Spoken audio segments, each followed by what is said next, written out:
Hello and welcome everyone. In today's journal review, we will discuss the two major RCTs which have been published this week in NEJM. This is on the role of beta blockers after MI. So, should we give it or should we not give it, or have we been doing it entirely wrong this all time? So, current guidelines, they recommend beta blockers after MI without reduced ejection fraction, and it is based on trials which have been conducted over 40 years ago. These early trials predated the modern standard care, which includes routine reperfusion, invasive management, complete revascularization, and the contemporary pharmacological therapy like dual antiplatelets and statins. Early trials show a 23% lower risk of death with beta blockers at 2 years. Now, what is the uncertainty? The role of beta blocker is uncertain in patients who have with preserved or mildly reduced left ventricular ejection fraction. The benefit of beta blocker is well established in patients with reduced ejection fraction. Observational study and meta-analysis have shown heterogeneous findings with no clear benefit in patients without reduced ejection fraction, and some suggest benefit only in the first year. The reduced AMI, which had around 5,000 patients with LV ejection fraction more than 50, showed no benefit but excluded patients with mildly reduced ejection fraction and lacked central adjudication. So, the current guidelines, despite the uncertainty, the 2025 US guidelines give a class 1 recommendation for beta blocker for all patients with MI. 2023 European Society guidelines endorse beta blocker usage. They give a class 2A recommendation. Both guidelines note that the results from the ongoing trials should be considered once they are published. So, coming to our study objectives, the first trial that we are dealing with is the reboot trial. In this, the study objective was to determine whether oral beta blocker therapy initiated at hospital discharge in patients with acute MI and a preserved or mildly reduced ejection fraction of more than 40% would lead to lower risk of composite death from any cause, reinfarction, or hospitalization for heart failure than no beta blocker therapy. So the other trial is the beta MI DAN block trial. This study evaluated long-term oral beta blocker therapy would reduce the risk of composite endpoint of death with any cause, new myocardial infarction, unplanned coronary revascularization, ischemic stroke, heart failure, or malignant ventricular arrhythmia among patients hospitalized with MI with same, that is ejection fraction more than 40. So the basic study design in both of the trial, it was open label because the drug that was being given is clearly known. The randomized trial with blinded endpoint evaluation. The people who are evaluating the endpoints, they were blinded. Trial group assignment was not conceived, but clinical outcomes were centrally adjudicated by the central committee who was unaware of the assignments. In the reboot trial, it was conducted in 109 centers across Spain and Italy, while the beta MI DAN block was a combined analysis of Norway, that is the beta MI, and DAN block is the Denmark trials conducted in 25 sites across Denmark and 19 sites across Norway. These trials were combined due to lower than expected recruitment and event incidence to ensure that sufficient power was there in the trial. So to summarize the methodology between the two countries, as we have already discussed, the patient population is essentially the same. The type 1 or 2 with or without ST segment elevation, and LV ejection fraction was similar. Revascularization required invasive care during index hospitalization. The beta MI required revascularization. DAN block did not impose this criteria, but around 95% overall did undergo revascularization. Primary outcome, death from any cause, reinfarction, hospitalization or heart failure. Here they had a little bit more. They had new MI, unplanned coronary revascularization, ischemic stroke, heart failure and malignant ventricular arrhythmia. Beta blocker, the type and dose was determined by the treating physician in the reboot, and bisoprolol was the most commonly used. While in the other trial, the choice was again based on the clinician, and they chose 95% metoprolol. Follow-up was telephonic interviews, review of the medical records, and national vital status registries. And in the beta MI, it was linkage to the national Norwegian and Danish patient prescription registries. Adjudication, central adjudication by the committee unaware of the trial group assignment. All primary endpoints except death were adjudicated by two independent committees unaware of the group assignment. So as you can see, most of the study methodology followed was essentially similar. There is a difference in terms of the beta blocker that was actually used. Other than that, more or less everything is same. So in the reboot trial, the sample size they had around 8,468 with expected 728 primary outcome events. So that would have given them a power of 85% with a hazard ratio of 0.8 with two-sided alpha of 0.05. Actual events, the overall incidence of primary outcome was lower than expected, so follow-up was extended for additional year, and 623 primary events were actually found out compared to an expected 728. The main analysis performed according to the intention to treat analysis using proportional hazards for unadjusted hazard ratios and 65% confidence interval with log rank test for significance. Per protocol analysis was also performed. In the exploratory analysis, they used secondary, tertiary, and subgroup analysis without any formal adjustment for the multiplicity. The beta MI trial, the sample size, again, they were looking for 950 primary events. They anticipated around 5,600 randomization patients. So 80% power with hazard ratio 0.83. All analysis was pre-specified and intention to treat. Primary endpoint was analyzed with Cox proportional hazard, and secondary non-fatal events by fine-grained competing risk regression model with death as any cause being a competing risk. Outcome measures is that reboot trial, the primary outcome was death from any cause, reinfarction, hospitalization for heart failure. Secondary outcomes were individual components of the primary outcome, death from cardiac cause, sustained ventricular tachycardia, fibrillation, or resuscitated cardiac arrest.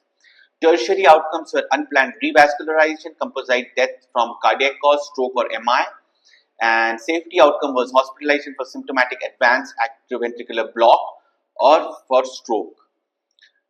If you go to the beta MI, it was death from any cause or major adverse events, that is cardiovascular events, which we have already described. It is a composite outcome. Secondary outcome was the individual components and hospitalization, pacemaker implant, or second and third degree AV block. Safety endpoints was new MI, heart failure, and ventricular arrhythmia. Study flow and recruitment process. In the reboot trial, the randomization period was extending from October 2018 through April 2024. Total randomized patients were 8,505. Group assignment was 4,243 to the beta blocker, 4,262 to the non-beta blocker. After exclusion, 8,438 patients were included and for intention to treat analysis. The median follow-up was 3.7 years. In the beta MI trial, the randomization period was October 2018 through Jan 2024. They randomized 5,622 patients, 2,783 beta blockers and 2,791 no beta blockers. After exclusion, 5,574 were included in the main analysis. Median follow-up was 3.5 years. Regarding the baseline characteristics of both the trial, patients' baseline were well matched and representative of the MI population without reduced ejection fraction. The mean age was around 61 to 63 with women around 20%.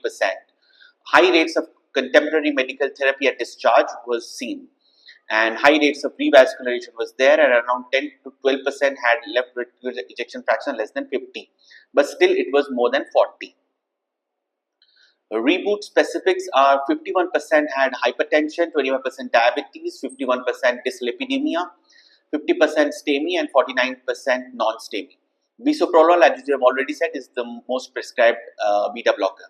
In the DAN block, 40% were hypertensive, 11% diabetic, 28% dyslipidemia.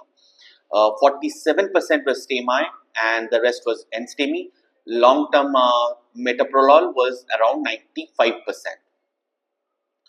Recruitment process in the reboot trial, after 15 months, 12.9% of the beta blocker group had no longer taking beta blockers, and 17.6% of no beta blocker group had started taking beta blockers. So this is at 15-month time period.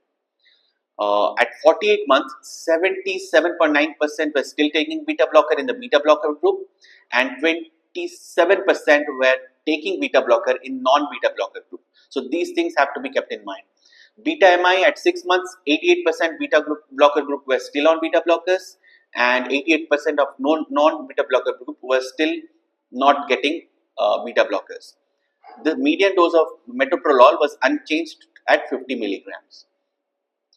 Regarding the primary outcomes, reboot trial, no significant effects in the composite outcome.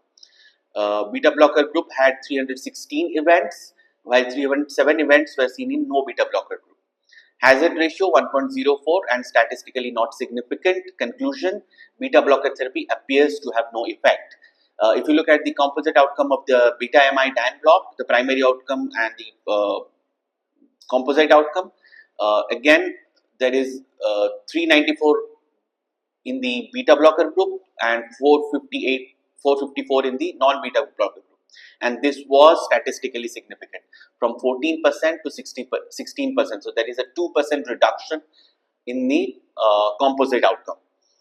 Beta blocker therapy leads to lower risk of cardiovascular. So if you look at the individual outcomes again, you can see there is a significant decline in the reinfarction and new myocardial infarction in the beta MI group, which ultimately actually resulted in significant change in the primary outcome. Other outcomes were not so significant.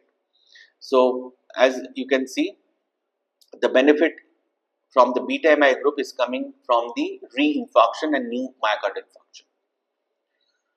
Regarding subgroup analysis, no apparent benefit of beta blocker across any pre-specified subgroup could be seen. Beta blocker association with more primary outcomes and in patients with STEMI, this signals harm should be interpreted cautiously and are just hypothesis generating and should not be implemented in clinical practice. That is this interpretation of women and STEMI. Please interpret these things for only hypothesis generation for future research. No apparent difference in terms of left ventricular ejection fraction less than 50 and more than 50.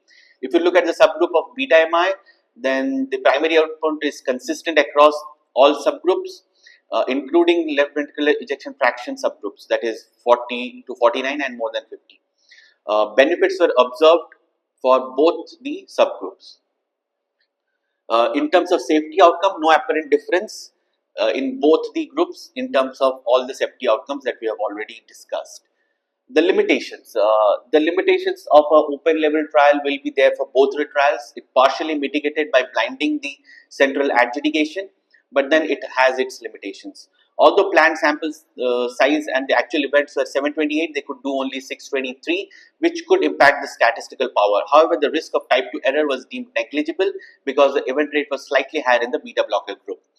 Regarding the pragmatic design, the dose adjustment was left to clinician's description and was not mandated. So that has to be kept in mind. Regarding the beta MI, again, registry-based identification of events and open label trial. So low enrollment and all these things could have impacted the trial results. So if you look at the generalizability of this study, the metoprolol was given at a singular dose of 50 milligram. So generalizing it to other beta blockers or different dosages becomes very difficult. Regarding the conflicting result, we already know that reboot has shown no benefit while beta MI has shown benefit. The explanation could be that the composite outcome was more broader for beta MI, while for reboot it was more narrow definition. The type of beta blockers used were different, so the variation between bisoprolol and metoprolol and the dosage used could have impacted. While the baseline characteristics were similar, but then the treatment standards and the population characteristics could have been a little different between the countries that have been involved here. The event rates were slightly higher with reboot, but the statistical difference was seen with beta MI. That could have had some impact. Regarding the implication to patient management, the results highlight the continued controversy which continue to remain so, especially in patients with preserved ejection fraction. Beta MI shows that beta blocker has a relevant role in preventing the myocardial infarctions. The potential signals of harm in the reboot need to be analyzed by further investigation, especially in the subgroup of women and STEMI.